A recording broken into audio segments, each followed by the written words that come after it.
Hello and welcome to Books of Blood. My name is John, and today I'm going to be doing my December TBR for 2022, December 2022. Of course, it's December 2022 because it's not 2023 yet. So this is actually the second time I've recorded this video. I thought I had recorded this earlier. I had it all done, everything, got ready to do the editing, and it's nowhere to be found. So obviously I did not hit the record button. You got to do that. When you record videos, you have to hit the record button or else it's not going to work. Just forget it. All right. So what I'm going to do is I'm going to talk about what I'm currently reading and the two books that I didn't get to for the month of November. All right. So what I'm currently reading is Fables to Depart By, and this is by Jason Robert Ducharme, and these are books of short stories. All right.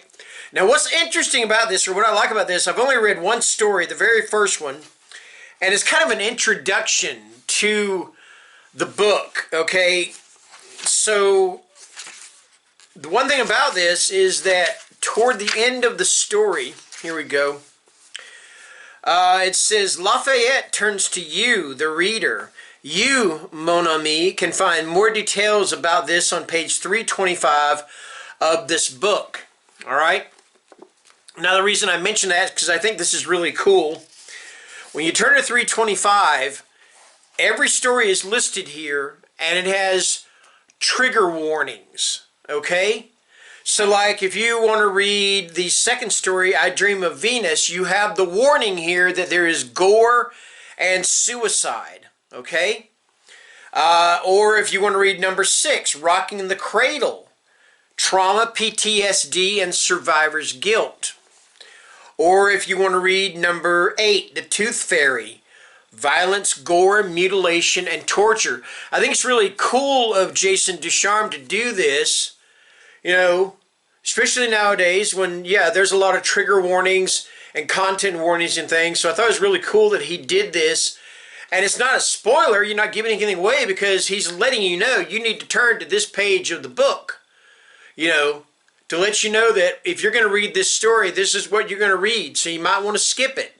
You might want to go to this story or that story or whatever. And anyway, that is Fables to Depart By. That's what I'm currently reading. All right. Okay, so the two books that I hoped to get to, and I just moved my camera a little bit, but that's okay, it doesn't matter. All right, the two I hoped to get to, one of them is I guess you could describe it as a werewolf rom-com horror novel, all right, and a werewolf novel, of course, and this is Such Sharp Teeth, all right. I didn't get to this one in November. So I hope maybe I can get to it in December after I've hopefully read all the books that I picked out for December. All right.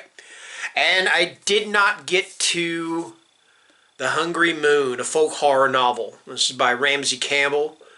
I've tried to read this book a bunch of times, and some reason or another I never get to it or never get around or through it or whatever. But I'm going to hopefully give it a chance again, and hopefully I will finish it this time. Okay. All right, so let's move on to December. So the first one I'm going to talk about in December, because December is the holiday season, the Christmas season, whatever you want to call it.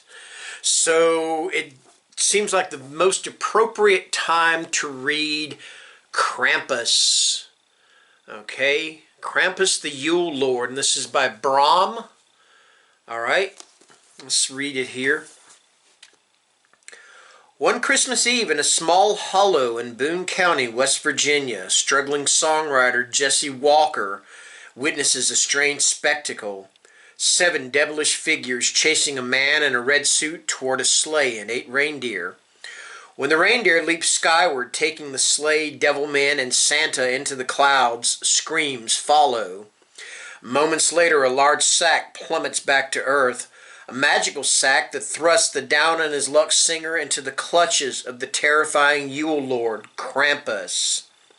But the lines between good and evil become blurred as Jesse's new master reveals many dark secrets about the cherry-cheeked Santa Claus, including how half a millennium ago the jolly old saint imprisoned Krampus and usurped his magic. Now Santa's time is running short, for the Yule Lord is determined to have his retribution and reclaim Yuletide. If Jesse can survive this ancient feud, he might have the chance to redeem himself in his family's eyes, to save his own broken dreams, and to help bring the magic of Yule to the impoverished folk of Boone County. And that's Krampus. Let's see, we got some illustrations here. Let's show you a few illustrations. I don't want to show you all of them, because that's kind of like be spoiling things. Let's see, I'll show you Krampus and Jesse, alright? Okay, so there is Krampus. Creepy looking, huh? Right? Okay. And then here is a picture of Jesse. Alright, and of course these illustrations and the book itself is written by Brom, who also wrote Slewfoot, which I absolutely loved. Alright, so there you go. Okay, so next I am going to read a couple of graphic novels in December. The first one I'm going to read is An Unkindness of Ravens. And this is by Dan Panosian with art by Mariana Ignacy and Fabiana Mascolo. I believe they are the inkers and the colorist. Fabiana is the colorist, all right? Not all the witches burned during the Salem witch trials, and the ones that survived did so together, protecting the ancient secrets entrusted to them for generations. They call themselves the Ravens. Wilma is the new girl in school, and she plans to go completely unnoticed, except that she bears an eerie resemblance to the Raven member, Waverly, who just went missing. The truth behind Waverly's disappearance will put the entire coven in danger, and Wilma will have to rely on powers she never knew she had if she wants to save her new friends. Alright, so this collects An Unkindness of Ravens, number 1 through number 5. Alright. Okay. And next up, I have heard a lot of good things about this. I am hoping it is as good as people say it is. Anyway, this is Volume 1 of Monstrous. So if I like Volume 1, I want to see about getting Volume 2 and so on and so forth. So that is Monstrous. And it is written by Marjorie Liu and illustrated by Sana Takeda. Alright.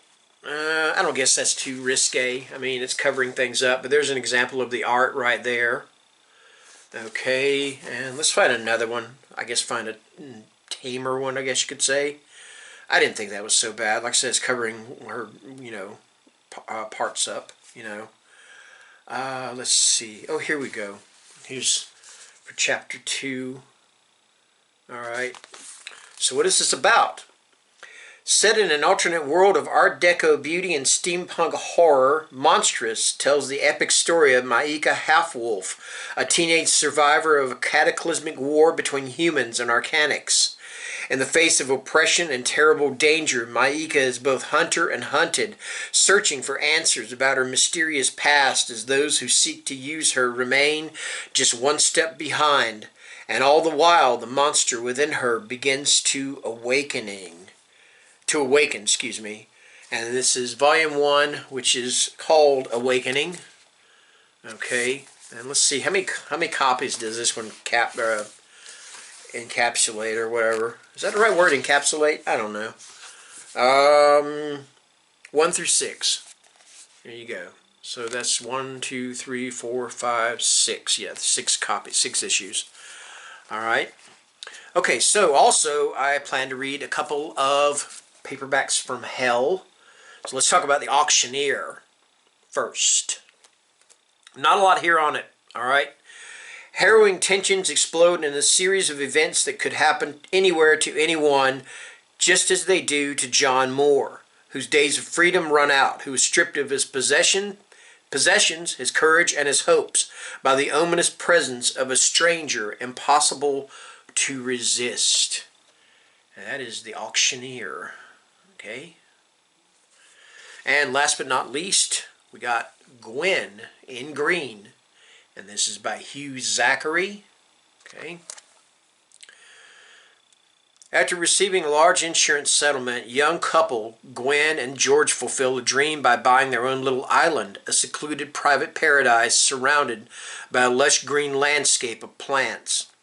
What the real estate man didn't tell them was that a tragedy took place years earlier in the cool, clear pool near the house, and the waters still hold a terrifying, centuries-old secret. Soon George begins to notice strange changes in his wife. Always so reserved and demure, suddenly Gwen has become passionate and insatiable. And could there be any connection between her altered personality and a recent series of mysterious disappearances? And that is Gwen in Green. We'll hold the cover still there. Paperback from hell. All right. Okay, so that is going to do it. That is my December TBR with a little bit of leftovers from my November TBR and the book I am currently reading, Fables to Depart by Jason Robert Ducharme. And one thing I will say about Fables to Depart by, in closing, is that I have yet to be disappointed by anything that Jason Ducharme has written, okay? It just hasn't happened yet, and I don't expect it to happen with this series of short stories. So that is going to do it. That is my December TBR. Thank you guys for watching, and take care and stay scared. Bye-bye.